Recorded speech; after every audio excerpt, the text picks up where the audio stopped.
Terima kasih Pak Prabowo. Bapak tadi menjelaskan tentang pemberian makan gratis dan susu.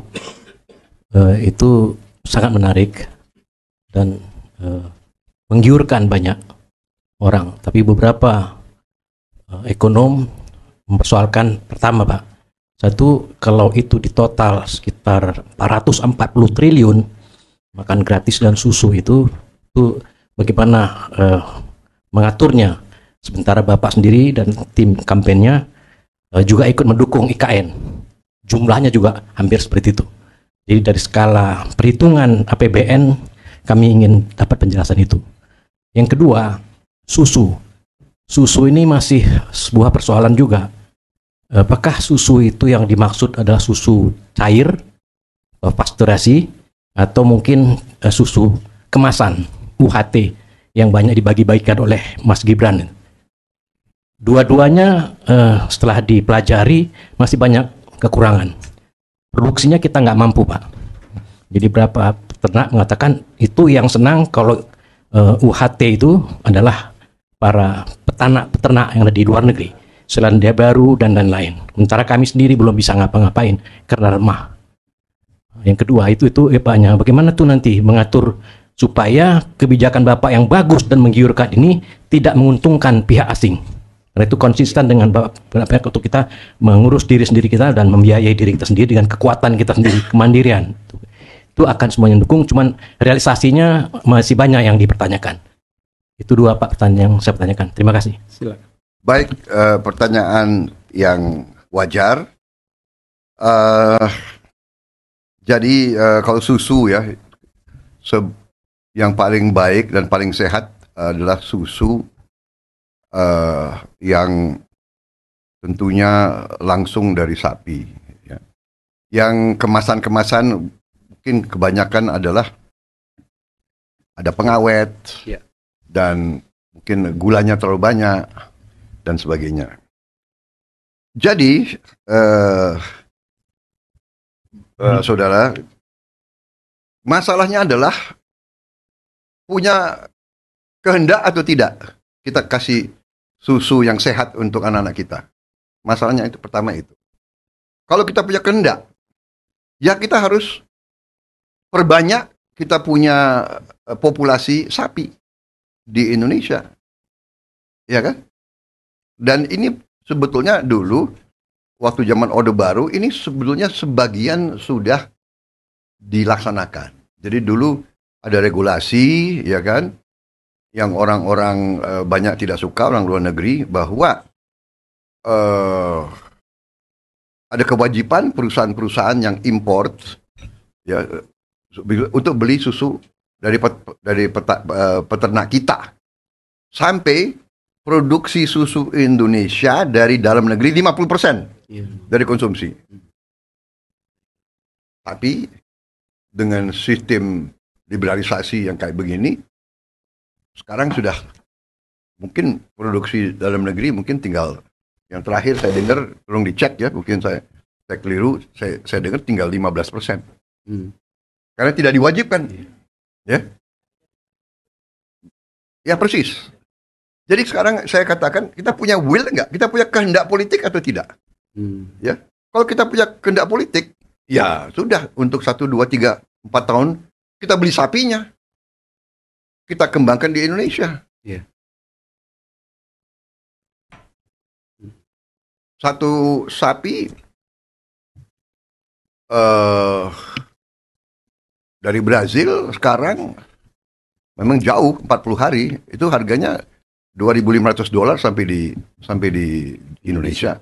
Kalau dari India mungkin hanya 20 hari dan harganya saya kira memadai. India lebih banyak, kita bisa import.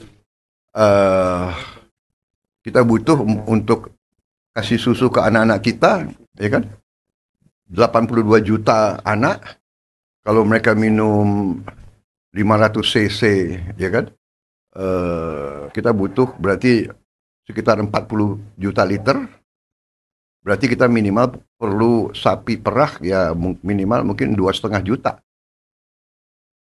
Jadi kita mungkin harus import 1 juta atau 1,5 juta sapi dalam 2 tahun dia akan melahirkan, kita akan punya 3 juta. Kira-kira begitu ya. Kira-kira strategi kita begitu. Jadi ini tidak instan, tapi ada will nggak? Punya kehendak nggak?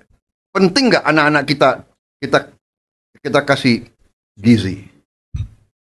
Dan kita sudah ada berapa eksperimen dilakukan di sebuah sekolah waktu itu dikasih 1 minggu 5 hari kerja dikasih 3 telur protein. Tiap 2 hari 1 telur. Setelah 6 bulan, semua nilai akademisnya naik. Jadi ini terbukti. Anak-anak kita harus kita intervensi sekarang. Kita tidak bisa bicara teori-teori. Ya kan? Kita tidak bisa bicara terlalu banyak teori. Anak-anak kita, apalagi anaknya orang yang ekonomi lemah, kita harus berpihak sekarang. We cannot wait. Ya kan? Itu jawaban saya. Jadi kita sudah hitung semua. Ini bukan soal menggiurkan, Pak. Ini soal vital. Ini soal necessity. Ini soal masa depan bangsa. Kalau Bapak sekarang periksa angka-angka akademis anak-anak kita yang diukur oleh PISA, mungkin kita sedih. Pak. Saya dengar, ini tolong dicek. Dalam 1000 universitas terbaik di dunia,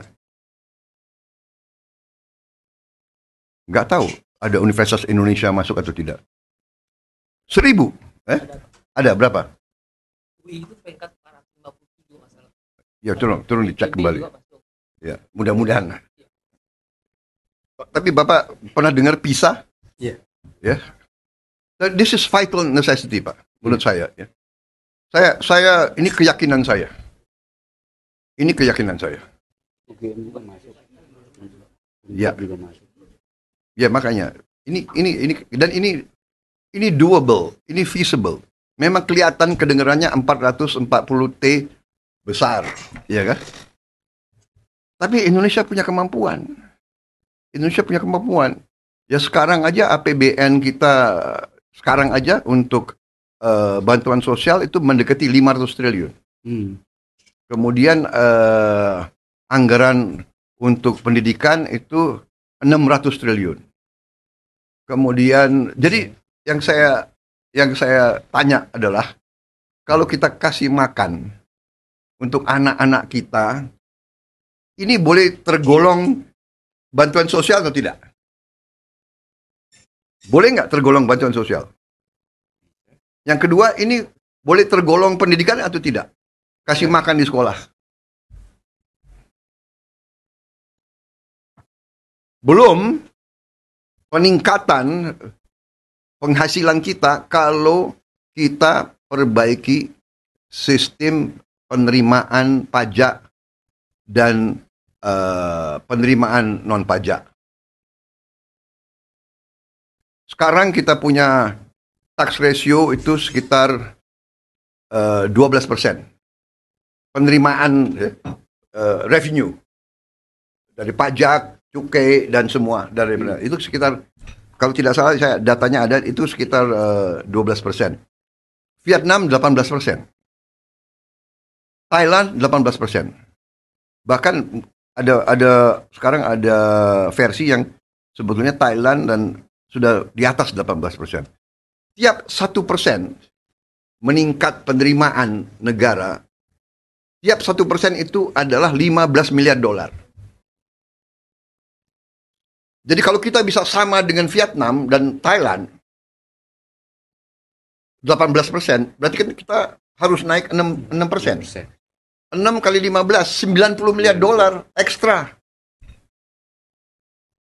Dan ini sedang dikerjakan pemerintah, komputerisasi dan sebagainya, efisiensi dan sebagainya. Kita bisa kok, Pak. Kita punya potensi luar biasa. Potensi kita luar biasa. Jadi banyak peluang yang ada. Jadi saya sangat optimis bahwa kita mampu untuk membiayai itu. Soal IKN. IKN nilainya kan kedengaran besar, ya. Sama kan? 400 triliun, 30 miliar dolar. Apakah 1 tahun? Apakah 5 tahun? Apakah 10 tahun? Sekarang, kalau kita bangun itu dalam 15 tahun, itu kan 1,5 miliar dolar 1 tahun, Pak. Anggaran kita untuk infrastruktur sekarang aja juga mendekati 300 triliun kalau tidak salah dalam APBN yang sekarang, ya. 12 miliar dolar. Apakah IKN bukan infrastruktur? Jadi we can manage it. Kita jangan termakan, ya, suatu brainwashing bahwa Indonesia negara miskin. Negara Indonesia tidak mampu. Orang Indonesia tidak bisa manage. Pemimpin-pemimpin Indonesia korup semua. Kita nggak mampu bikin apa-apa. Itu adalah inferiority complex. Itu adalah minderwaardigheid complex yang dicuci otak kita oleh Belanda dan negara Barat. Maaf saya harus bicara itu. Saya tidak anti asing. Saya dibesarkan di Barat. Saya kagum sama Barat. Hanya Barat sering hanya mikir Barat sendiri. Iya. Ya kan? Waktu saya ditanya orang-orang Eropa, ya, duta besar Eropa itu, what do you think of Europe? Oh, we love Europe. The problem is Europe sometimes do not love us. Iya kan? Hah? Kita hormat sama mereka, kita terima mereka. Iya. Mas Mara, kita berapa puluh tahun kita izinkan Mercedes, Iya. BMW, Mercy. Volkswagen, produk-produk mereka kita boleh kamu jual di kita. Hah? Kita mau jual kelapa sawit, nggak boleh. Sekarang mereka persoalkan kopi kita, teh kita. Iya. Aduh, bagaimana, ya kan? Habis itu dia bilang nggak bisa karena kamu merusak hutan untuk lingkungan. iya kan, tanam kopimu kau rusak hutan. Saya bilang ke mereka, yang suruh kita tanam kopi teh kalian. Londo-londo datang ke kita, ya kan? Suruh tanam kopi, tanam teh, tanam ini semua. Belanda. Suruh kita rusak hutan kita. Sekarang dia tanya, nggak boleh. Aduh, come on, ya kan? Yang sedih lagi apa ya? Jepang. Berapa puluh tahun kita izinkan Toyota, Suzuki, Daihatsu. apa itu? Honda. Daihatsu, semua boleh jual kita. Mitsubishi. Kita mau jual pisang. Pisang. Mas marah? Nggak boleh. Pisang tapi sekarang. Jadi, waktu saya ditanya, oh what about free trade? Ya kan, duta besar juga. Free trade. Ya, Anda sekarang larang. Nikel nggak boleh. Free trade. Saya bilang, yes. We agree, we want free trade. But we want fair trade. Iya. Kita minta yang adil dong. You boleh jual produk kamu yang mahal-mahal. Saya mau jual pisang nggak boleh. Saya bilang Indonesia ini 280 juta. Kita bukan anak kecil lagi, ya kan? Masa kita suruh jual bahan baku kita murah-murah, ya kan? Kemudian boksit kita suruh jual gelondongan, jadi aluminium, jadi mobil, jadi pesawat terbang, jadi televisi. Kita beli ke sini. Bayarnya 40 kali.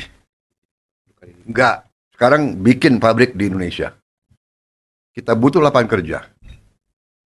Anak-anak kita punya hak untuk hidup layak. Kita tidak mau jadi bangsa UMR terus.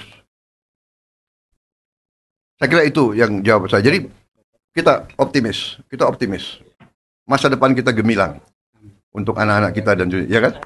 Mudah-mudahan kita bisa masih ada melihat Indonesia seperti itu. Itu cita-cita saya.